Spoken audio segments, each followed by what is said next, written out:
नमस्कार दर्शक मित्रों, आप देख रहे हो जय टीवी भारत।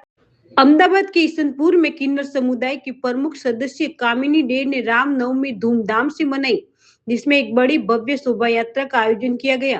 विशाल नगर में मेरा नाम, मैं बोल रही हूँ सुनीता दे कशिश दे, अहमदाबाद गुजरात से बोल रही हूँ।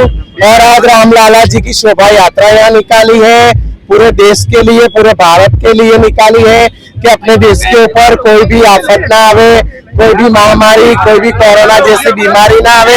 इसके लिए हमने रामलाला की शोभा यात्रा निकाली है और इस शोभा यात्रा के अंदर बहुत से लोग जुड़े हैं और हम लगभग होगा कितना होगा इधर से 5 से 7 किलोमीटर के अंदर हमने शोभा यात्रा निकाली है। और हम सनातन धर्मी किन्नर हैं और हम बहुत दुआ करते हैं रामलाला से कि अपने देश के ऊपर कभी कोई आफत मुसीबत ना आवे। बोलो सियावर रामचंद्र।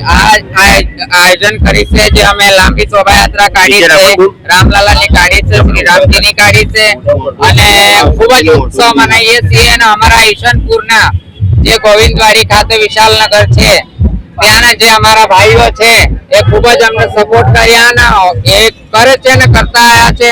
અમે પણ કહીએ છીએ રામલાલાની શોભાયાત્રામાં ખૂબ પબ્લિક જોડાય છે આમાં અને અમારા હિન્દુ તત્વની સાથે રહીને, અમારા સનાતન ધર્મની સાથે રહીને